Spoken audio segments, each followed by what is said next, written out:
Condos have become a popular choice for many, and in the coming years, we're starting to see them pop up almost everywhere. They allow a lot more people to live at the same parcel of land, they're low maintenance, and most importantly, they're a lot more affordable. But like anything else, they also come with the pros and cons. Let's talk.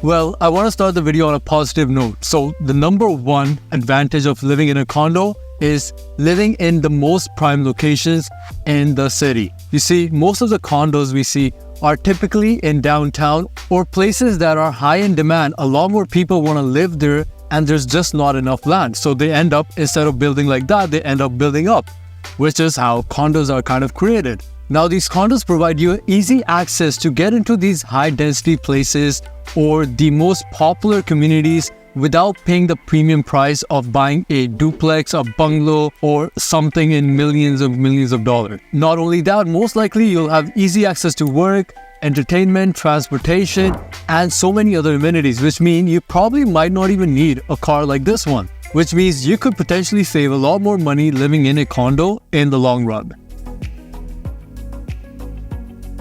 Condos typically come with amenities that you wouldn't really find anywhere else. These could be things like a swimming pool, a fitness center, a rec room, a lounge space just for your guests that you don't really want inside your unit or your house, or even things like a terrace, a concierge service, sometimes even a car wash in the basement, underground parkings, and so much other things. And these amenities are typically either a lot more expensive in a single family home or they're completely not available.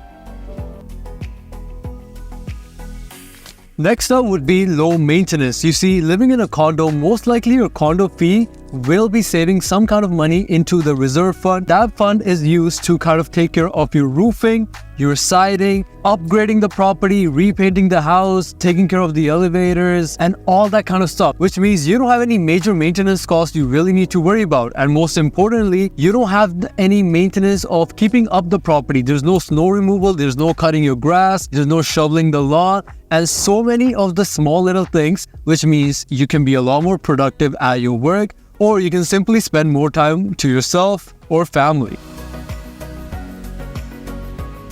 Security. If security is a main concern to you, condos offer security like nothing else. Most of the typical condos will have a secure building access, they'll have cameras on site, and sometimes even a security personnel on location all the time. This means only people that are authorized to be in the building can be inside of the building. And if you're the type of person who usually likes traveling or not being at the property all the time, you don't really have a lot to worry about. Your building is safe, your building is secure, and your unit is nice and secure.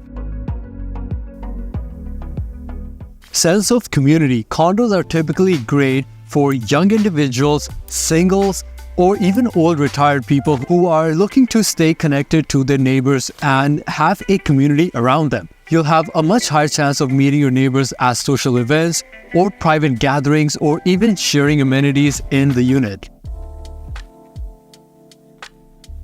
Lack of outdoor space like this one. While condos are great giving you amenities that are within unit like a swimming pool, rec center, gym, fitness centers, and all kind of things, they do lack outdoor space. So if you're someone who likes to be connected to the outdoor space, you like gardening, you like having your own yard space, condos might not be the best option for you. You might want to look at a townhome or even a single family home for proper and private yard space.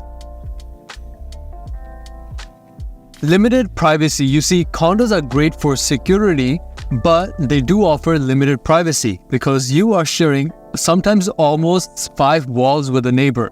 Let me explain. You have a neighbor on your left, a neighbor on your right. Most likely you also have a neighbor behind you. Not only that, you have a neighbor on top of you and you have another neighbor at the bottom, which means you're sharing these small privacy walls with at least 5 neighbors. That could lead to a lot of noise complaints, a lot of distractions, and just not being able to enjoy the space the way you truly want to. Restricted living. Condos typically have a board and a bunch of bylaws you have to live by.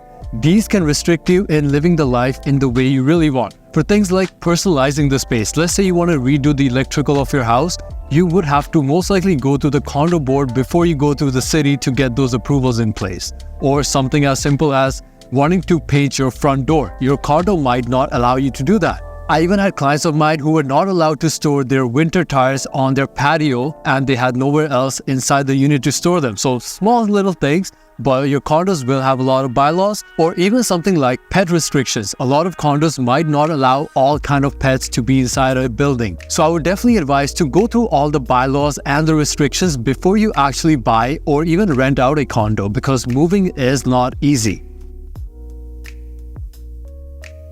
Most important fact is the resale value. While condos do appreciate in value, they typically won't appreciate like a single family home or something more independent would. You're stuck with a management, a condo fee, and sometimes restricted by a lot of things like the bylaws. So that could divert away some potential buyers. But not only that, as a typical building of a single family home would age, your property value typically goes up. Even if the property itself is degrading, things are becoming older, your upgrades are now fading out, your land value is most likely going up. In a typical condo, you're not really selling the land, so the land value stays pretty much where it is. The condo building itself, as it starts to age, your upgrades are becoming older, your value starts to come down. And then you have your appreciation, which kind of goes up. So you meet right in the middle, but you don't really get the true appreciation of a single family home. Condo fee. For most buyers that I know, probably the biggest drawback of a condo would actually just be the condo fee itself, which tends to be pretty high. And these are costs that often go up with inflation. And even keeping the condo fee aside, the biggest drawback ever could be condo fees could have special assessments that can come up at almost any time. Let's say something major went wrong with the property, the foundation needs repair, or the underground parking is no longer under capacity. Well, major repairs like these ones might not be covered by the reserve funds. This means any major cost would be broken down and shared by all unit owners. So let's say the property had a repair cost of $1 million to fix a foundation issue, and there's 30 people living in the condo.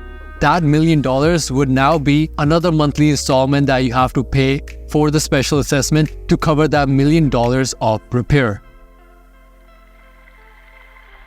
So while condos can be great for some, it might not be great for all. It's important to weigh out the pros and the cons and really understand if condos are for your lifestyle, for your kind of investment, and your future goals. Once again, my name is Mohit Dhillon, and I'll see you in the next one.